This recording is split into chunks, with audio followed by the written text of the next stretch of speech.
Baiklah, terima kasih. Assalamualaikum warahmatullahi wabarakatuh.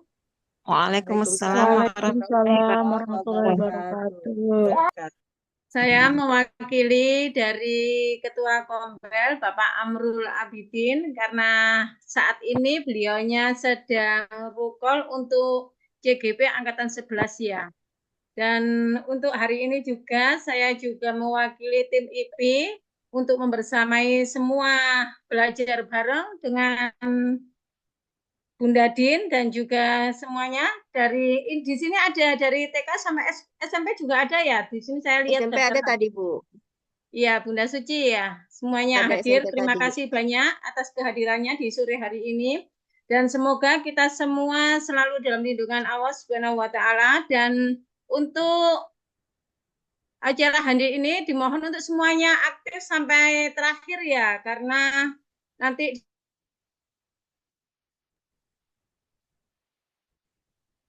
di 15 menit setelah acara berakhir ya. Terima kasih untuk hari ini dan saya kembalikan lagi kepada Bu Nadine selaku Ketua Penggerak Komunitas IP. Monggo Bu Nadine. Terima kasih Bunda Elita, terima kasih Bunda Suci yang sudah membersamai Kombel IP dan bersedia menjadi host dan moderator di Kombel IP. Terima kasih untuk tim IP semuanya, juga teman-teman yang hari ini hadir. Suara saya terdengarkah? Mohon maaf saya nggak bisa teriak-teriak. Suara saya Dengar. jelas. Sudah jelas Bu Nadine, suaranya sudah jelas. Mohon maaf ya, suara saya agak agak saya rendahkan karena saya harus juga harus menarik nafas juga. Oke, yang ingin saya tanyakan sebelum saya mulai paparan adalah motivasi panjenengan menjadi seorang guru PAUD atau guru all jenjang semuanya, SD, SMP, SMA. Monggo silakan ditulis di chat Zoom. Motivasi panjenengan sebagai guru PAUD atau guru menjadi seorang guru. Pertama kali panjenengan menjadi seorang guru seperti apa? Silakan diketik di Zoom, di chat Zoom. Bunda, aku izin nyimak dulu ya mau sholat. Silakan, Bunda. Menjadi orang bermanfaat, Masya Allah. Cita-cita, oh Masya Allah, itu berperan mencerdaskan anak bangsa, motivasi bisa mengamalkan ilmu, ingin mengabdikan diri pada dunia pendidikan, Masya Allah. Ada lagi, infak ilmu, oke, ingin seperti orang tua. Ah, panjenengan tidak orang tua ya. Oke, oke. Rata-rata ingin bermanfaat ya intinya ya, ingin bermanfaat bagi banyak orang gitu ya, membagi ilmu dan ilmu-ilmu yang ada. Nah, pertanyaan yang kedua, setelah panjenengan menjadi seorang guru, tantangan apa, kendala apa yang panjenengan hadapi sebagai seorang guru? Yuk, silakan di chat Zoom. Tantangan panjenengan menjadi seorang guru. Kita belajar refleksi ya, karena panjenengan beberapa ada yang terjaring PPG. Kita belajar untuk refleksi, mengelola kelas, karakter siswa yang beragam.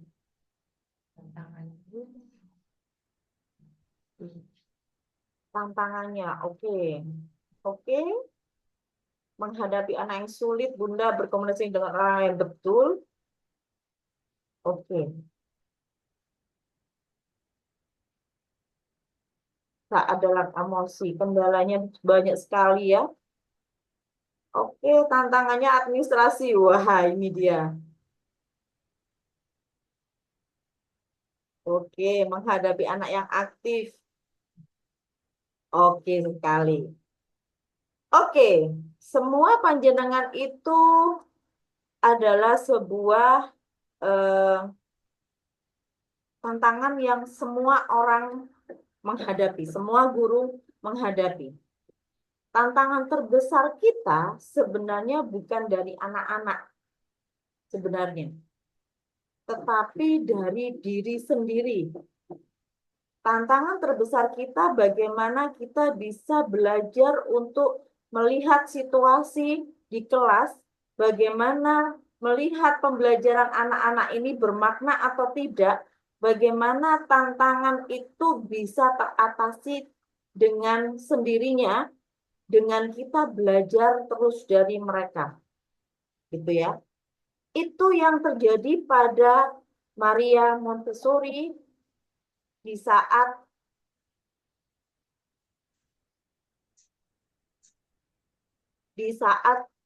beliau berada di lingkungan Italia, daerah kelahirannya yang saat itu mendapatkan banyak anak-anak yang tidak bisa sekolah. Maria Montessori adalah seorang pendidik Italia yang pertama kali mendapatkan gelar Doctor of Medicine karena kecintanya pada dunia pendidikan anak-anak. Maria Montessori mendirikan sebuah sekolah Montessori di San Francisco, Amerika yang menerapkan metode Montessori. Oke. Pertumbuhan dan perkembangan dipengaruhi oleh lingkungan. Ini pendapat Montessori. Anak memiliki rasa ingin tahu dan ingin mencoba hal baru, maka orang dewasa yang mendorong dan memberi kesempatan agar anak belajar sendiri. Anak memiliki kemampuan menyerap ilmu melalui berbagai pengalaman. Oke. Pertumbuhan dan perkembangan anak dipengaruhi lingkungan. Pertumbuhan adalah fisiknya. Ada anak-anak yang tahapan perkembangannya anak usia 9 bulan misalnya sudah ada yang berdiri. Ya kan? Tetapi ada anak di usia 9 bulan belum mampu untuk menopang badannya sendiri. Perkembangannya adalah di kognitifnya. Anak di usia 1 tahun bisa bicara vokal. Papa, mama, dada, baba. Ya kan? Tetapi di saat si umur 1 tahun si B tidak sama seperti si A perkembangannya. Karena ini dipengaruhi oleh lingkungan. Saat anak mulai bicara, mulai mengoceh dan sebagainya, apakah orang tua atau orang yang terdekatnya juga mematik? Saat anak mulai mengoceh, anak tidak diajak untuk dipatik untuk bicara juga. Anggap lucu. Orang Jawa bilang adanya di kudang. Nah, pengaruh ini akan mempengaruhi semua aspek perkembangan anak ke depannya nanti. Saat saya mempelajari di Australia, ternyata pengaruh ini tidak hanya di saat anak tumbuh kembang di luar rahim, tetapi juga ada di dalam rahim. Gitu. Di saat sudah roh nyawanya masuk di usia 4 bulan, bayi janin ini juga sudah bisa mendengarkan celotehan, mendengarkan suara-suara yang ada di luar rahim. Makanya kenapa banyak para ahli yang menyarankan, dokter-dokter menyarankan untuk dengarkan musik klasikal, dengarkan Al-Quran, dengarkan surat-surat pendek, karena ini mempengaruhi tumbuh kembang anak. Snap-snap yang ada di saraf otak ini mulai berkembang di usia 4 bulan. Semua organ akhirnya mempengaruhi semua organ untuk tumbuh kembang. Oke? Anak memiliki rasa ingin tahu.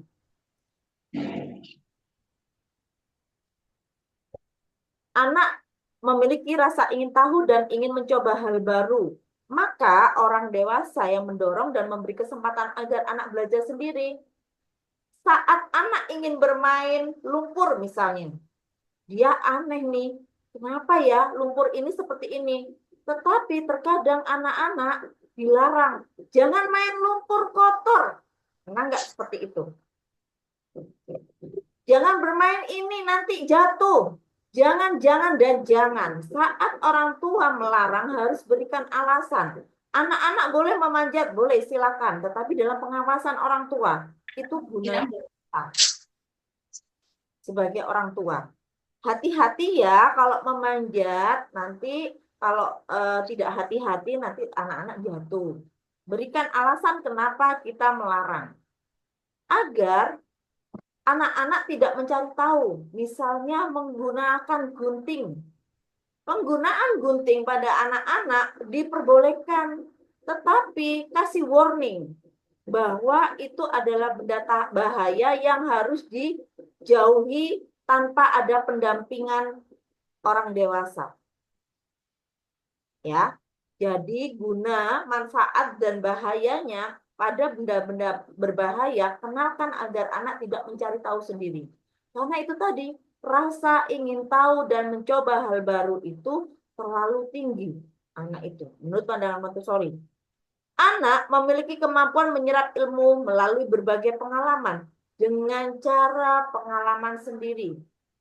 Masih ingat nggak pada saat kita dulu waktu kecil, kita selalu pernah dibelikan dakonan, pernah dibelikan masak-masakan, entah itu dandang dan apa kukusan atau penggorengan dan sebagainya.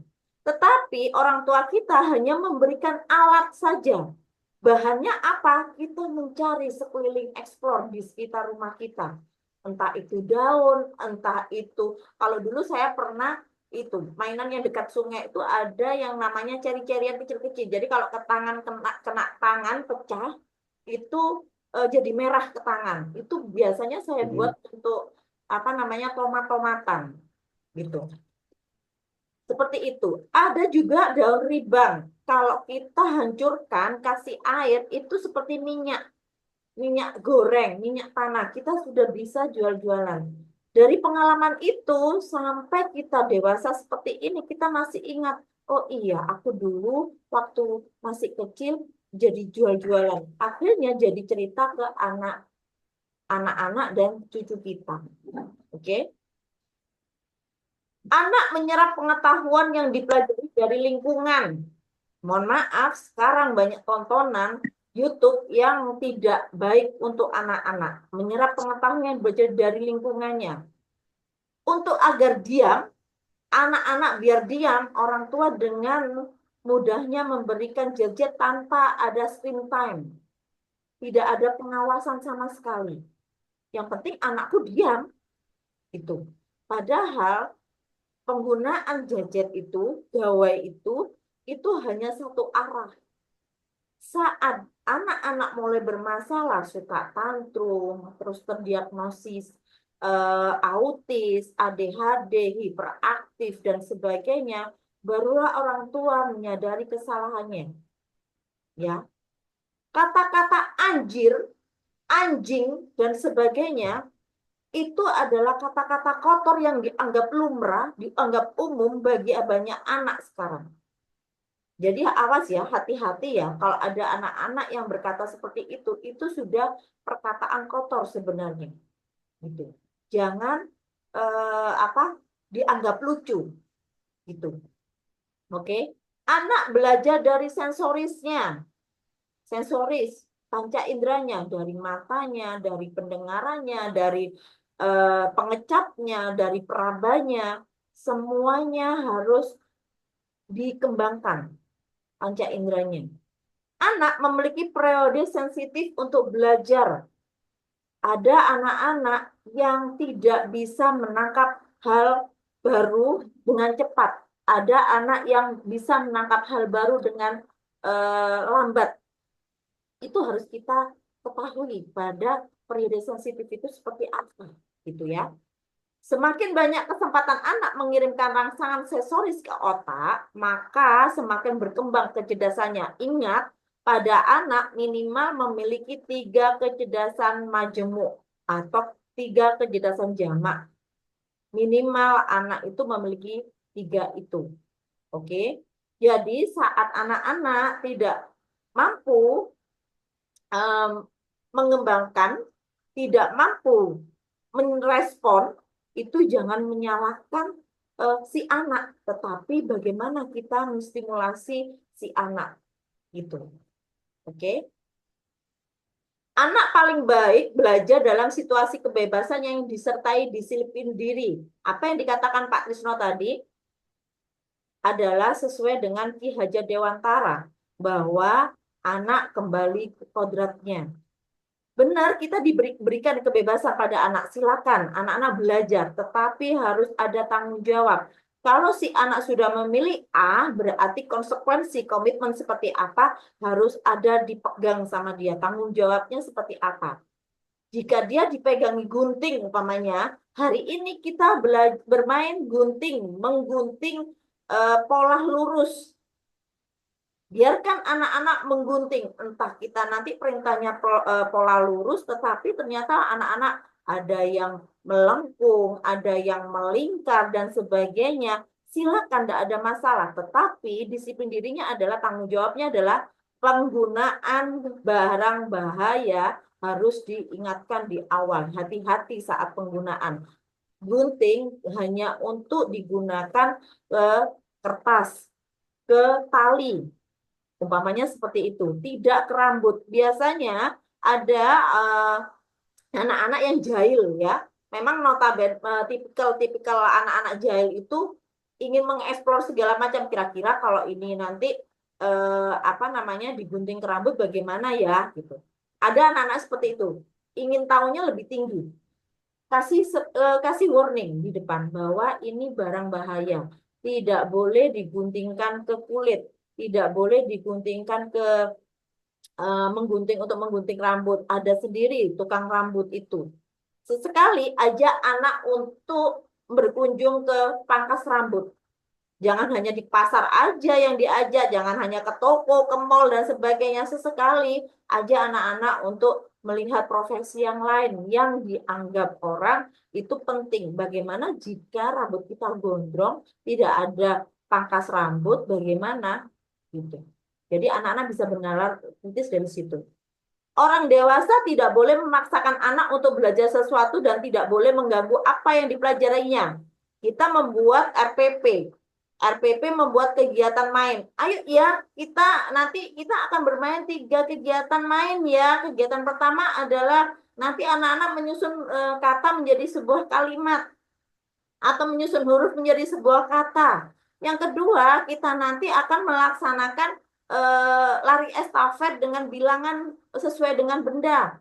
Dan yang ketiga, anak-anak nanti mencocok ya. Dan nanti kalau sudah selesai di satu harus pindah ke sini. Itu namanya memaksakan. Biarkan raga main itu alat dan bahannya ada di tengah-tengah. Biarkan itu di sebuah circle di sebuah circle yang anak-anak bisa terjangkau. Anak-anak bisa melihat. Kita bisa mengawasi dengan enak. Bisa mengawasi mereka dengan leluasa. Oke? Jadi anak-anak jangan dipaksa. Ayo cepat. Pindah. Kamu kan sudah selesai, udah 15 menit. Ayo pindah ke kegiatan kedua. Nanti di kegiatan kedua juga itu, aduh, ketika lama sekali ya, gitu. Nanti pindah lagi, ayo. Gitu ya. Kayak kita itu ke binatang kan gitu akhirnya. Ayam kalau nggak di apa namanya untuk gitu kan, nggak jalan, nggak pergi, ya kan? Anak-anak bukan binatang, benar, gitu ya. Anak mengembangkan kepercayaan dirinya dalam melakukan tugas sederhana. Tugas sederhana seperti apa? Hari ini kita mau mendengarkan si Ani bercerita ke depan. Kira-kira mau bercerita apa ya? Tentang topik pisang. Kemarin kita bermain tentang pisang ya. Pisang itu apa saja manfaatnya? Coba si A mau nggak mau dicerita ke depan? Ya, mengembangkan kepercayaan dirinya. Saat anak bisa berkembang kepercayaan dirinya, dia bisa mengeksplor apa saja yang ada di dalam kelas maupun di luar kelas. Jika anak siap matang dalam hal belajar, maka banyak perkembangan yang akan diperolehnya. Ya, jika anak siap matang, dalam artian saat anak-anak sudah secara mentalnya, secara fisiknya, dia sudah belajar bermain dan mengenal sosial emosionalnya, mengenal lingkungannya, dia akan mengembangkan sekali. Bisa satu anak itu bisa 8 kecerdasan jamak bisa terjadi pada satu individu. Oke. Oke. Penerapannya dalam pandangan Montessori membebaskan anak untuk belajar sesuai tahap perkembangannya dengan caranya sendiri. Maka anak tidak perlu bersaing dengan anak lainnya, tidak perlu kompetisi. Ya, biarkan anak bebas mengekspresikan sesuai dengan tahap perkembangannya, mengembalikan anak sesuai kodratnya, bermain dan belajar. Tantangan di implementasi pandangan Montessori ini adalah di Indonesia adalah orang tua. Kok anakku diajak bermain toh, gitu. Mana calistungnya, mana mana membacanya, mana berhitungnya. Tetapi banyak orang tua yang bisa menerima tentang pembelajaran Montessori ini. 5 prinsip sistem pendidikan Montessori. Menekankan proses experiential learning. Anak-anak belajar melalui pengalaman. Peran guru sebagai fasilitator. Hanya kita sebagai fasilitator menyediakan segala macam kebutuhan anak-anak sesuai minat dan bakatnya. Lingkungan belajar perlu didesain khusus. Jadi ada seperti sentra, itu kan sudah ada desainnya. Terus apa namanya, area, sudut, itu sudah sebuah desain. Tetapi Montessori adalah gabungan dari segala model pembelajaran itu. Anak dibimbing belajar langsung one-on-one listen. One-on-one listen adalah memantik anak. Di saat anak bermain tentang menyusun kata, kita dekati, patik anak. Sedang menyusun apa nih? Mau bikin kata apa nih? Dari topik yang kita bahas ya. Gitu. Penekanan pada peace education, anak buat nyaman dulu. Anak jangan dipaksa agar dia tidak nyaman. Jadi kalau anak-anak sudah tidak nyaman, dia juga tidak akan bisa senang dalam kelas itu. Oke. Let's watch this video and what's your opinion.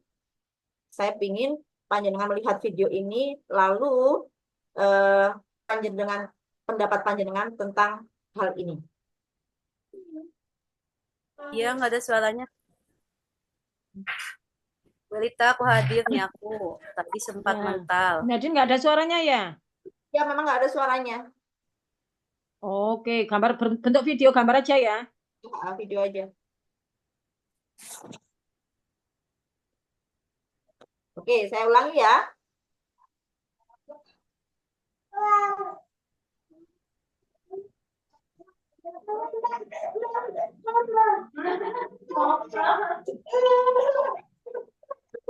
Menjadikan kos, Bunda Din.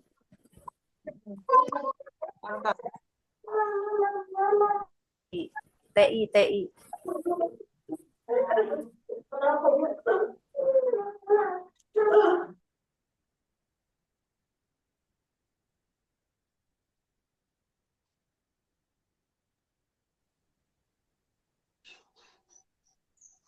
Ya, sekarang tuliskan ke dalam chat Zoom apa yang panjenengan lihat pada video tersebut.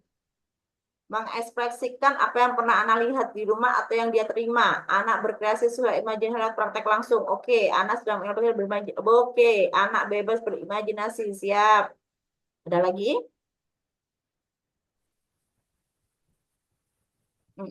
Ada sama, belajar secara langsung. Aku bantu bacain ya. Oke, boleh. Anak berkreasi seimajinasinya lewat praktek langsung. Anak mampu bekerja sama dan dapat mengontrol emosinya. Anak sedang berkreasi bersama menghias.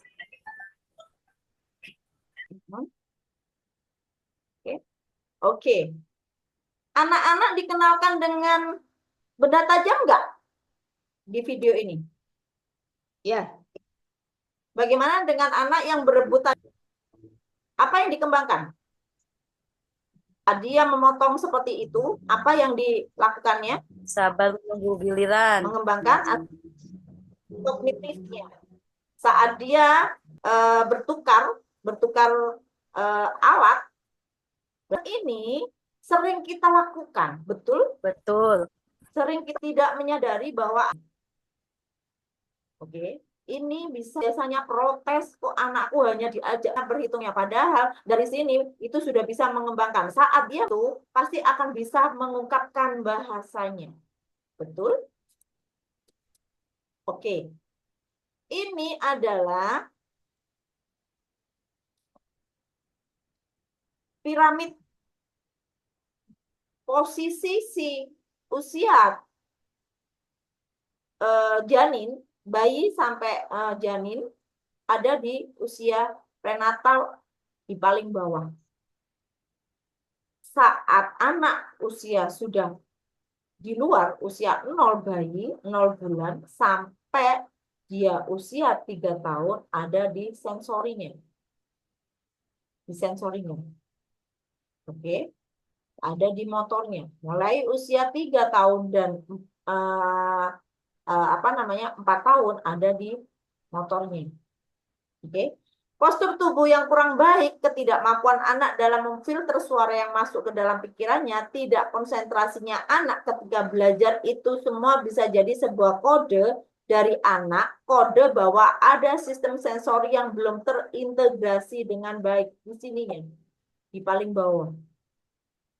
Jadi kalau nanti panjenengan diprotes sama wali murid, kok anakku hanya diajak untuk bermain tok, hanya masak-masakan, hanya diajak lari-lari dan sebagainya. Kalau ada kendala, tanyakan apa yang sudah dikembangkan oleh orang tua di rumah. Responnya bagaimana untuk bicara? Saat anak speech delay, sebenarnya sensorinya itu ada di sini, itu tidak terintegrasi dengan baik. Oke, ini calistung itu paling atas saat anak-anak berkerucut menuju ke paling kerucut atas, paling atas, dia harus mampu dengan refleksi dulu, dengan indranya dulu, dengan geraknya dulu. Kira-kira ada enggak ya anak-anak yang tidak seimbang saat jalan kaki? Ada. Ada enggak anak-anak yang tidak fokus? Ada. Gitu ya. Kemampuan bergeraknya, berguling, mulut dan lidahnya. Ada anak yang kalau bicara tergigit-gigit, saya pernah menemukan anak seperti itu. Bicaranya tergigit-gigit. Di Indonesia banyak sekali seperti itu. Duduknya tegak, cara berjalannya bongkok apa tidak, itu semua ada di sini. Di sini. Kemampuan memproses perkembangan bahasanya, meraih benda, mengikuti dan mengenali suara. Bunda pernah nggak setiap kali ada anak yang mulai belajar jalan, pasti apa saja yang ada di atas meja ditarik ke bawah? Ada kan? Itu adalah cara dia untuk merespon, meraih benda, kemampuan memprosesnya. Oh, kalau ini berat barangnya saya tarik ke bawah, ini berarti dia bernalar nih, kognitifnya memikir nih, kalau saya tarik jatuh, gitu. Berarti kalau saya ingin meraih sesuatu, saya tidak mampu untuk meraihnya, berarti caranya saya tarik, ya. Pergerakan mata, hanya dengan setiap pagi ada senam, ada gerak dan lagu dan sebagainya. Itu adalah kontur pergerakan mata, koordinasi antara mata, kepala, tangan, dan kaki.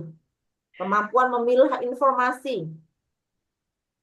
Kemampuan memilah informasi ini tidak hanya dilakukan pada saat anak-anak sudah mampu untuk membaca, tidak. Tetapi sebelum membaca, kita yang bacakan nyaring. Gitu. Kalau panjenengan semua mengikuti saya, ada story WA saya tadi pagi, subuh-subuh, yang pembelajaran membaca, read loading, itu ada di membaca nyaring. Jadi sebelum usia anak-anak masuk sekolah, mulai bayi 0 bulan kita sudah membacakan anak dengan cara membaca nyaring. Nah, dari situ pada saat anak sudah bisa mengungkapkan bahasanya, aja anak ada apa di dalam cerita itu. Gitu. Kenapa di Finlandia pembaca literasinya lebih nomor 1 ya, pendidikan literasinya nomor 1 di Finlandia karena itu tadi orang tua untuk membacakan nyaring kepada anak-anaknya. Fokus perhatiannya di mana? Ada di puncak, ya. Jadi setelah kemampuan memproses, maka anak-anak adalah berkomunikasi. Attention-nya bagaimana? Kepekaan bunyi fenom. A, D, D. D itu D. Fenomnya D, fonemnya. D, A. Di tenggorokan. Oke? A, I. Di mana? Fonemnya ada di mana? Pembelajaran bunyi fonem ini untuk guru itu ada kelasnya, Bunda. Kalau di luar negeri ada kelasnya. Ya. Oke. Ini usia-usia yang kita harus tahu kapan anak perlu melakukan perabaan. Kapan menstimulasi ngecapnya. Jadi kalau ada anak, aduh Bunda, anak saya ini loh Bunda, tidak suka makan sayur A dan sebagainya. Karena rasa pengecapannya tidak dibiasakan memakan berbagai macam ragam sayur. Paling-paling kalau waktunya makan dikasih bakso gitu ya. Akhirnya banyak micinnya yang masuk ke dalam otak. Mempengaruhi kecerdasannya. Oke. Lalu di usia 1 tahun, bagaimana kestabilan tubuhnya, refleksnya, perencanaan geraknya, mulai itu perantanan 1 tahun gitu ya, mulai berdiri gitu kan, mulai lepas dari pegangan gitu kan, itu mulai ada perencanaan geraknya, mengenali bagian tubuh, bagaimana caranya? Jempol tangan ini selalu masuk ke dalam mulut, mengenali bagian tubuh. Oh, ternyata jempolku ini kayak gini rasanya. Karena di dalam rahim, Bun, anak bayi itu selalu memasukkan jempol tangannya. Makanya jangan dilarang. Itu adalah fase oral. Kalau itu tidak terintegrasi dengan baik, akhirnya larinya kemana pada saat dewasa? Sabu-sabu, merokok, ya kan? Minum-minuman keras, karena dia tidak terintegrasi dengan baik pada saat. Jadi panjenengan kalau ada orang tua yang memasukkan jari, anak-anak yang memasukkan jari jempolnya, jangan dilarang. Kalau melihat orang tua seperti itu melarangnya, berarti dia belum paham tentang fase oral. Oke? Jadi fase oral itu adalah usia 1 tahun sampai dia usia 3 tahun itu selalu akan jempol tangan itu adalah kenyamanan dia. Gitu, kenyamanan dia, mengenali bagian tubuh.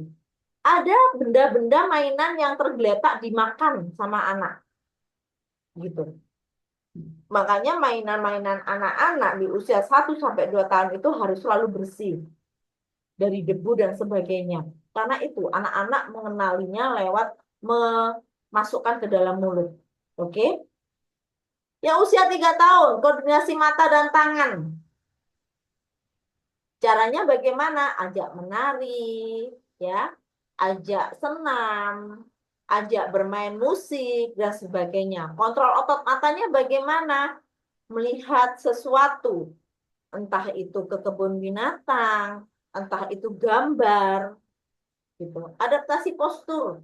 Jadi dia kadang keseimbangannya ada yang diajak di papan titian, gitu kan? Audionya, musik, dengarkan musik. Atau pada saat saya pernah mendampingi sebuah lembaga di Indonesia, di Malang gitu ya.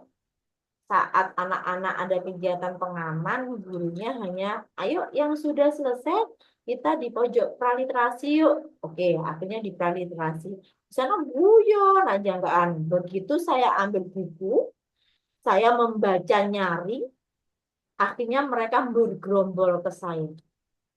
Gitu. Jadi anak-anak ini kepo. Apa sih yang dibaca Bunda Din? Gitu. Nah, itu memerlukan atensi, perhatian. Gitu. Dari persepsi visual, jadi dengan saya membaca, anak-anak akhirnya melihat apa Bunda Din, apa Bunda Din, yang dibaca apa Bunda Din. Gitu. Akhirnya saya pelik bukunya ke hadapan anak-anak. Dari situ mereka akhirnya saut menyaut, aku lo gini, aku juga pernah lo ambil madu dan sebagainya. Ya, dari situ akhirnya usia 6 tahun masuklah ke dalam akademik intelektualnya. Jadi perlu proses gitu. Jadi kalau ada orang tua yang kepingin anaknya di usia 3 sampai 4 tahun atau usia TK gitu, sudah pingin anaknya pinter, baca tulis gitu, suruh orang tuanya yang duduk. Oke? Sistem sensori. Nih. Sistem sensori proses mengenal, mengubah, dan membedakan sensasi dari sistem sensori untuk menghasilkan suatu respon berupa perilaku yang bertujuan. Dengan kata lain, kita mengalami, menafsirkan, dan bereaksi terhadap informasi yang datang dari indera kita. Penglihatan, pendengaran, pembawaan, penciuman, pengecap, rasa, peraba, keseimbangan, dan koordinasi, serta kesadaran dan posisi tubuh. Inilah yang disebut sensori integrasi. Misalnya, Bunda menutup mata, kita bermain tebak teman yuk. Kita tutup matanya salah satu. Dari menutup mata coba tunjuk salah satu temennya. Bersuara yuk, bersuara. Ayo yang ditunjuk bersuara. Gitu. Temukan si A, gitu ya. Dia harus bisa mendengar suaranya. Saat sudah terpegang, biarkan dia meraba mulai dari kepala sampai ujung kakinya. Mukanya, hidungnya, anak-anak dan temannya itu. Oke, terima kasih.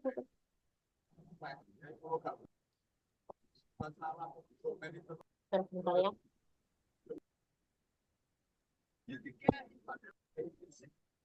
Lalu aja anak-anak untuk merasakan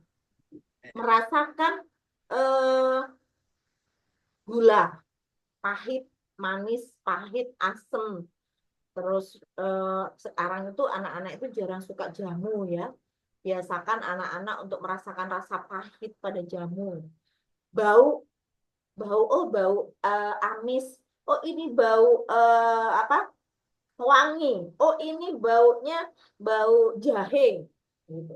Anak-anak zaman strawberry itu tidak mengenal mana jahe, mana kunyit, ya, mana lengkuas, itu tidak pernah tahu bagaimana penciumannya seperti apa, tidak pernah tahu. Jadi itu perlu pembiasaan, perlu latihan dan latihan, gitu ya.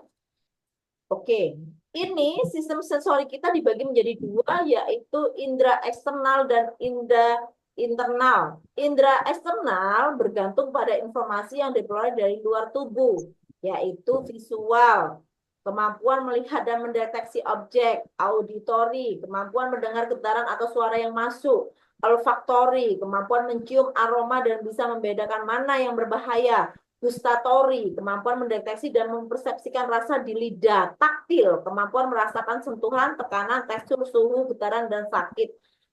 Indera internalnya bergantung pada informasi yang diperoleh dari dalam tubuh. Propriosepsi, kemampuan mengenal posisi tubuh. Vestibular, kemampuan untuk mendeteksi gerakan dari reseptor sensori di dalam telinga. Introsepsi mengacu pada kemampuan tubuh dan otak untuk memahami dan memproses informasi internal. Ini termasuk memahami rasa lapar, haus, lelah, dan suhu. Ya. Perkembangan sensori motorik. Nih, ada perkembangan yang tadi kita bahas ya, sensori motorik dan persepsi motorik.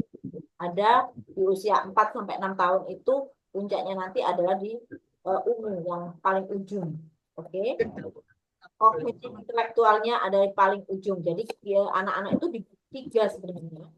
Ya, di meja perkembangan sensori motorik, perkembangan persepsi motorik, dan kognitif intelektual. Yang saat ini teman-teman PPG lakukan itu adalah KKO, ya, kata kerja operasional itu yang berada di taksonomi Bloom. Oke. Nah, sekarang kita bikin tim. Clue-nya disiplin diri. Di panjenengan masing-masing buat sebuah APE dari apapun yang ada di meja dan aktivitasnya apa yang mencakup dari clue tersebut yang dikaitkan dengan 3CP di kurikulum Merdeka. Silakan. Beri waktu 5 menit untuk membuat sebuah APE apapun yang ada di meja panjenengan, apapun yang ada di lingkungan sekitar panjenengan, tidak lepas dari duduk, dia tetap duduk, tetapi cari apa saja yang ada di sana. Saya ingin tahu, saya dibantu ya Bunda Suci sama Bunda Elita sama Bunda apa namanya, Bunda Ika. Panjenengan on cam, ya, buat APE, kira-kira apa yang bisa membuat sebuah APE kita ajak saya ajak untuk bernalar kritis ya, jangan hanya anak-anak saja nih yang diajak bernalar kritis gitu ya. Buat sebuah APE dari segala macam yang ada di meja panjenengan, lalu kaitkan dengan 3CP dan aspek perkembangan. Oke, ada Bunda Titin Sumarni nih. Dia memegang sebuah botol. Monggo silakan audionya dibuka Bunda Titin. Bunda Titin Sumarni. Oke, dibuka audionya Bunda. Dibuka audionya Bunda. Oke, Bunda membuat apa itu? Mana Bunda Titin Sumarni? Terpentalkah? Enggak, saya ada di sini. Oke, Bunda bikin apa itu? Saya hanya menemukan satu botol di meja saya. Oke, lalu? Sama kunci. Sama kunci. Oke, mau dibuat apa itu kira-kira kalau untuk bermain? Saya pukul-pukul. Oke, membentuk sebuah pemusik yang kalau dikaitkan dengan 3CP, masuk ke dalam apa saja tuh? Ke sen 3CP hafal ya? Ada 3CP, ada hafal ya? Ada nilai agama budi pekerti, ada jati diri, literasi dan STEAM. Nah, dari Bunda yang pegang itu, Bunda Titin, dari itu kaitkan apa permainannya, ya, apa permainannya, lalu masuk ke dalam apa tuh? Kalau nilai agama budi pekerti apa? Anak-anak mintanya apa, seperti apa, kalau jati diri seperti apa, kalau literasi STEAM seperti apa. kalau di CP1 di NABP-nya mungkin anak bisa memanfaatkan sampah ya, sayang lingkungan. Lalu kemudian di jati dirinya ya, peduli. Oke, peduli. Oke, kemudian di numerasinya dan numerasinya lebih ke nada ya, lebih karena saya pegang kunci, saya pukul-pukul ada bunyinya. Oke. Sip. Terima kasih. Adakah lagi mungkin dari Bunda Suci mungkin ada yang mau milih kah? Saya adanya kertas. Oke. Saya adanya ini Bunda. Oke, Bunda Suci. Kertas dari kertas itu ada apa? Mau dibuat apa tuh? Kalau di 6 ini saya untuk nunjuk kalam ya, namanya untuk nunjuk ngaji itu. Oke, Kertas ini. Nah, terus kalau di apa namanya STEAM ini bisa buat sedotan atau meniup. Oke. Di jati diri belum ketemu. Jati diri? Kira-kira apa? Apa ya? Kalau di jati diri ini untuk apa? Untuk Bu Guru untuk belajar nunjuk sama seperti di Kalau pada saat itu kertas itu kan tulis. kalau anak-anak menggulung, digulung, masuk nggak Ya, dirinya? Ya, Masuk ya? Masuk di jati diri di aspek apa tuh? Tarik.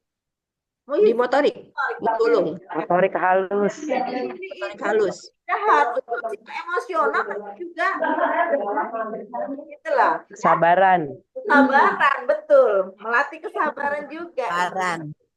Betul. Oke, satu lagi nih. Kira-kira siapa Bunda Ika yang mau dipilih? Ini Bun, ini Bun, ini Bun. Itu Bunda Tuhan lihat di SPD pegang apa tuh Bunda? Ini makanan. kebetulan saya ada apel, potongan apel. Asik. Terus, Ini kalau di 6, di nilai agamanya mungkin sebelum makan apel kita baca bismillah dulu, baca doa mau makan.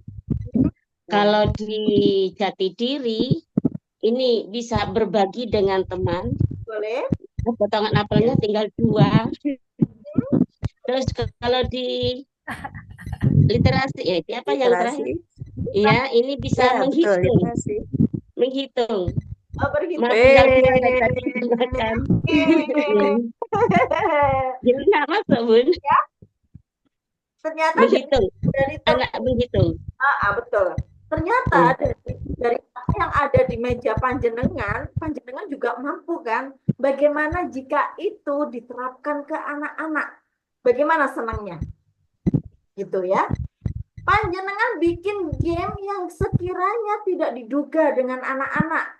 Misalnya, pada saat panjenengan ingin melihat literasi anak-anak, sebarkan semua mainan. Gitu. Sebarkan semua mainan. Perintahnya punya adalah mengambil mainan yang berwarna merah. Bagaimana senangnya? Saat anak-anak sudah mengumpulkan warna merah, lalu ajak mereka untuk menyusun huruf merah itu huruf apa saja. Ya kan? Yang pertama, dari hal tersebut, saya sudah bisa melihat bahwa panjenengan itu bisa kok sebenarnya menerapkan secara langsung ke anak-anak gitu. Itu sudah permainan Montessori sebenarnya gitu. Oke? Lanjut. Oke, kita lihat ya. Kita lihat dari paparan ini, dari video yang saya tontonkan ini, nanti kira-kira apa yang panjenengan lihat?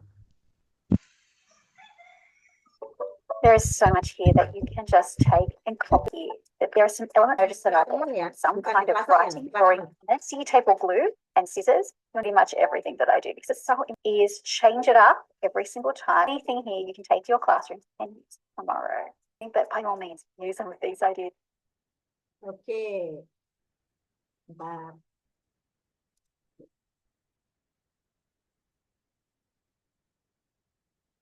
Oke. Dari video ini, kira-kira panjenengan melihatnya seperti apa? Coba di komen. Penataan lingkungan belajar yang menarik minat anak, boleh.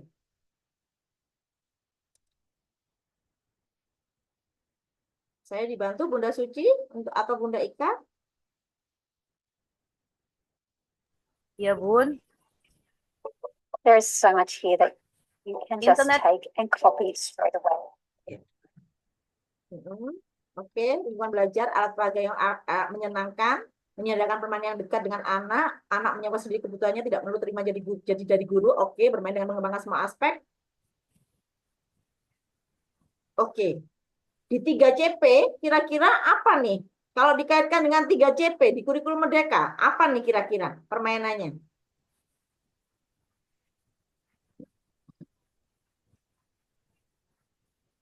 Selain alat bermain yang beragam, selain medianya, kira-kira anak-anak lagi mengenal apa ini? Sains ya? Oke, mengenal apa? STEAM, warna, sains, literasi dan STEAM, LOSPAT dan sains. Mengenal Berbagai lingkungan, macam mengenal media. macam bentuk. Oke, berbagai macam Kenal media. warna, sensorik, motorik halus, literasi. Oke, Pembelajaran berdiferensiasi. oke, Ya cerdas emang ya. oke. Dilihat ya. Kalau panjenengan perhatikan, kelas ini adalah mengenal huruf C. Perhatikan. Koleks, mengumpulkan. Berbagai macam geometri. Koleks, mengumpulkan. Ya kan? Memilah, mengelompokkan, dan sebagainya. Oke. Lalu dia mulai dengan huruf C. Castle, membangun. Ya. Castle ini membangun. Membangun dari apa saja? Boleh balok, boleh dari Lego dan sebagainya. Oke. Tetapi mengenalkan huruf C. Oke. Lalu candle and cupcake. Ya. C. Huruf C lagi. Hanya satu huruf yang dikenalkan tetapi berbagai macam ragam yang dibuat mainan. Oke. Lalu color. Mewarnai. Coloring mewarnai. C lagi hurufnya yang dikenalkan. Oke. Berikutnya adalah cutting, menggunting. Apapun yang ada di situ menggunting. Huruf C lagi yang dikenalkan. Oke. Berikutnya adalah connect, menghubungkan.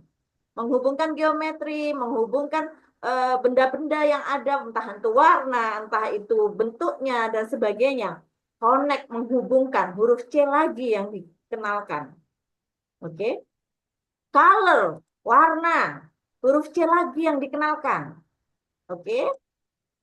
Lalu ini adalah menggambar di atas batu. Oke. Dan ini adalah permainan yang anak-anak bisa memilah lagi, dipilah-pilah gitu kan. Coral reef, ya, coral. Memilah batu-batuan gitu. Huruf C lagi yang dikenalkan. Ya. Dan ini semuanya semua aspek perkembangan masuk. Oke. Semua aspek perkembangan bisa masuk. Mulai dari nilai agama budi pekerti, mulai dari jati diri. Jati diri itu ada dua, yaitu sosial emosional dan fisik motorik. Literasi adalah bahasa, STEAM adalah kognitif dan seni. Lalu ditambah nilai Pancasila pada penguatan proyek pelajar Pancasila. Oke. Next, nah ini penataan. Apa yang Anda lihat? What you see? Jadi saat anak-anak mulai mengawali, pada saat kita melakukan kegiatan awal, melalui kegiatan awal, buat circle time. Circle time itu saat anak-anak membuat bentuk lingkaran, jangkauan pengawasan kita tahu bagaimana anak-anak ini perhatiannya tahu, kefokusannya pada apa yang kita mulai, yang akan kita mulai juga kita tahu. Jangan bikin tempat duduk yang berbaris, ya, duduknya jangan berbaris, tetapi bentuk lingkaran, agar kita tahu lingkaran atau bentuk U. Agar kita tahu bagaimana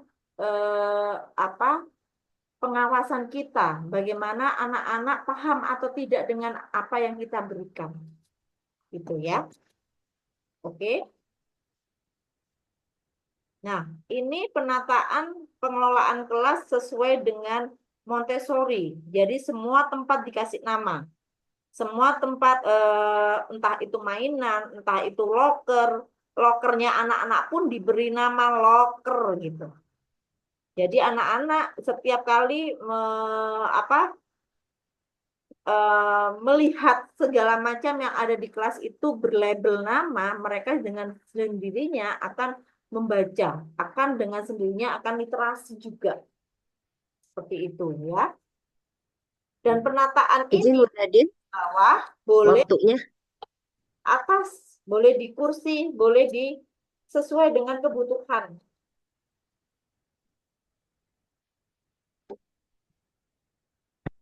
Ini penataan sesuai dengan Montessori. Tetapi sesuaikan dengan kelas kita masing-masing. Karena saya tahu banget bagaimana penerapan Montessori yang ada di luar dengan di Indonesia ini beda jauh cara penerapannya gitu ya. Jadi bentuk lingkaran, ada itu adalah di awal kegiatan awal kita saat kita mau berdoa, terus penguatan di awal di pagi hari dan sebagainya itu ada di circle time. Nanti anak-anak boleh mau memilih ragam main yang sudah kita persiapkan, boleh silakan. Mau ada di kursi, mau membaca dan sebagainya. Jangan dilarang kita mengawasi, mematik satu persatu anak. Jadi di sana itu guru itu tidak bisa pegang HP, tidak bisa Bunda. Ada tim publikasi sendiri. Gitu. Izin Bunda waktunya. Oke. Ini 5 gaya mengajar kekinian. Nanti dibaca sendirian ya. Yang pertama adalah Ya. autiro, dominan ceramah, presentasi dan sebagainya. Satu arah, umum dilakukan di awal kegiatan biasanya gitu ya. Lalu demonstrator, kita adalah demonstrasi. Jangan hanya ceramah saja tetapi tidak mendemonstrasikan apa yang akan kita lakukan. Fasilitator, memfasilitasi. Bagaimana kita harus tahu bagi anak-anak ini punya kreativitas seperti apa. Sediakan segala macam bahan yang ada di kelas sesuai kemampuan kita untuk anak-anak. Oke, delegator, mendelegasi otoritas belajar mandiri dalam kelompok, umum digunakan untuk aktivitas lab biasanya untuk diskusi gitu ya. Blended, memadukan kepribadian dan minat guru dengan kebutuhan murid. Jadi panjenengan intinya adalah di pembelajaran murid dan murid. Oke, ini Merdeka Belajar.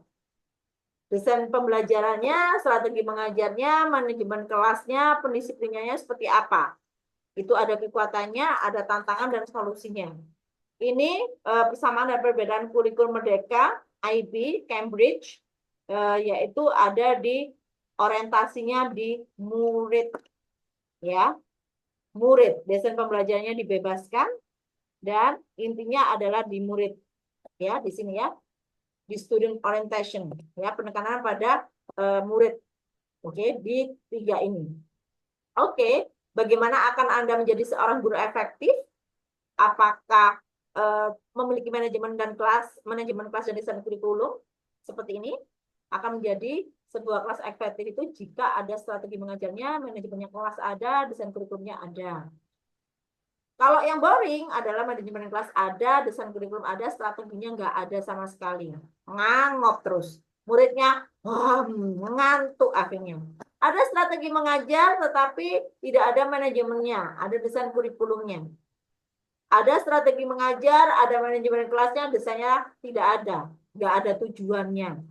Jadinya apa? Modul ajarnya kopas, dan kopas. Oke. Waktu, Bun. Waktu. Ya, kesimpulannya adalah kunci dari penerapan metode Montessori adalah bagaimana seorang guru mampu mengelola kelas yang efektif dan bermakna bagi anak. Saat di kelas, anak merasa aman dan nyaman dengan segala aktivitas yang ada. Anak itu pintar pada waktunya, karena yang berkembang pertama kali adalah pusat perasaannya. Anak usia dini harus jadi anak yang bahagia, bukan jadi anak yang pintar. Nah, ini murid kita tidak bisa memilih guru seperti apa yang akan mengisi kelasnya, tetapi kita bisa memilih mau menjadi guru seperti apa untuk murid kita. Demikian presentasi dari saya, semoga bermanfaat dan ilmu yang saya bawa dari negeri orang bisa diterapkan juga untuk di Indonesia. Terima kasih. Assalamualaikum warahmatullahi wabarakatuh. Waalaikumsalam warahmatullahi wabarakatuh. Terima kasih kepada Bu Dadin atas paparannya. Selanjutnya yaitu waktunya tanya jawab. Silakan pada Bunda Bunda yang ingin bertanya boleh bertanya, dibatasi dulu 3 pertanyaan ya. Iya, Silakan 3 Bunda. pertanyaan aja, Bun. Ayo Bunda silahkan yang mau bertanya.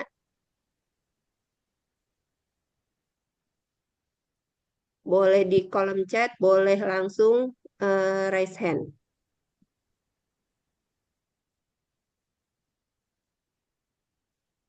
Bu Amik.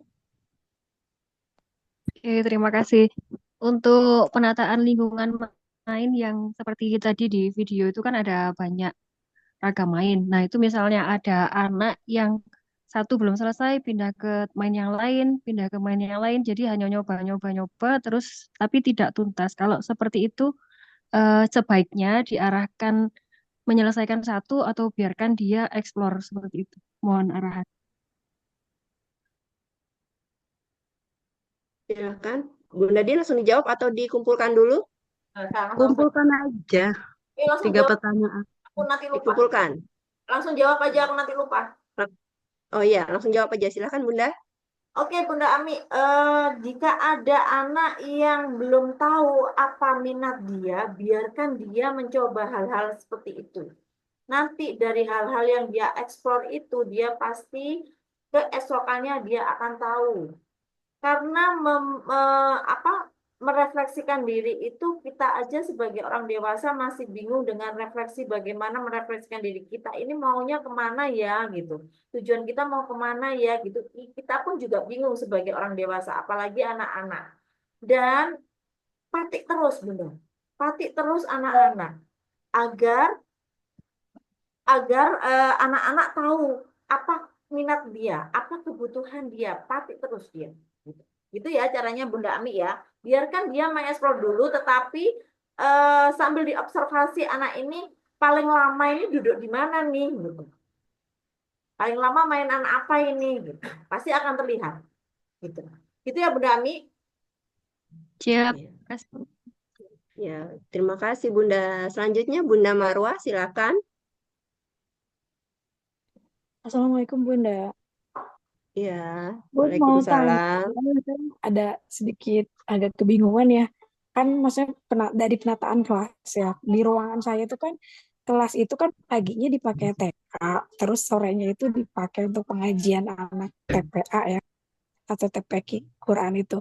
Nah, ketika saya tuh bingung soalnya kan kalau dipajang-pajang di kelas nih, maksudnya hasil karya anak itu nanti pagi itu berantakan lah gitu. Jadi kayak nggak awet, tembok juga dicoret-coret. Jadi sama yang anak TPQ juga jadi kayaknya nggak efektif gitu. Gimana ya cara mengatasinya ya?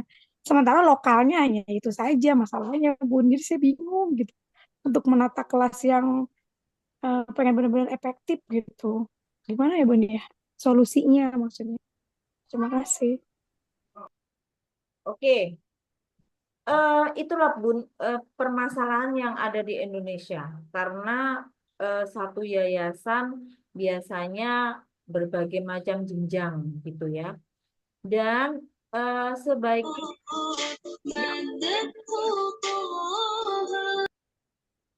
kita punya warning untuk anak-anak itu. Boleh ya pakai ini atau juga ke gurunya. Mohon maaf ini, kita nggak usah sungkan atau malu Bun, karena memang sarpras yang seperti itu kita juga harus tegas gitu. Harus tegas dalam artian bahwa kita ini guru TK itu beda dengan guru jenjang yang lain yang apa namanya tiap hari membuat sebuah media kan gitu. Kalau jenjang yang lain memiliki buku yang bisa dibuat acuan anak-anak gitu kan, daripada jenjang PAUD. Jenjang PAUD itu kalau sudah kurikulum merdeka jangan menggunakan lembar kerja kecuali untuk mencocok, mewarnai, menempel dan sebagainya bolehlah. Kolase itu boleh pakai lembar kerja, tetapi selain itu jangan gitu ya. Jadi warning kan aja Bunda ke di TPQ-nya gitu ke anak-anak maupun ke ke gurunya agar saling menjaga gitu. Yang pertama adalah apakah kita juga sebagai guru itu juga bisa menghargai orang lain. Gitu Bunda ya. Iya baik Bunda, terima kasih. Sama-sama. Satu pertanyaan lagi. Boleh. Silakan Bunda Titin. Itu di kolom chat ada, Bu Suci. Di kolom chat. Di kolom Iya. chat. Di kolom chat ini saya baca bagaimana cara membacakan huruf menurut Montessori selain melalui ragam main. Bagaimana cara Mengajarkan huruf. menghajarkan huruf? Kalau saya intinya dari Montessori adalah bermain, Bun. Sesuai dengan Ki Hajar Dewantara. Jadi anak-anak itu kalau sudah sambil bermain, itu pasti lebih bermakna, lebih mengena, lebih dapatnya itu lebih cepat gitu. Kalau saya mengajarkan itu tetap dengan ragam main, kalau saya ya, gitu. Dan bisa juga dengan bisik berantai, atau bisa juga dengan tebak kata, atau bisa dengan nada kata sambung, gitu ya, sambung kata, boleh, gitu ya. Itu bisa dibuat anak-anak untuk mengenalkan huruf, gitu ya. Umpamanya kita jajar nih, baris nih, ada 5 anak baris. Saat kita bisikkan ada huruf apa namanya, ada kata merah gitu ya, yang paling belakang ada huruf apa saja gitu ya. Merah itu MERAH gitu kan, merah. Kita kenalkan dulu gitu sama anak-anak hurufnya itu. Konsepnya mengenalkan huruf itu adalah dengan bermain. Kalau panjenengan masuk ke Instagramnya Angelica, dia usia 3 tahun, tetapi dia tidak sekolah di umum ya, tetapi dia homeschooling gitu ya. Dia mengenal huruf itu melalui bermain. Bermain musik, bermain nada, lalu mengenal namanya sendiri. Jadi awal dia tahu huruf itu adalah mengenal namanya sendiri.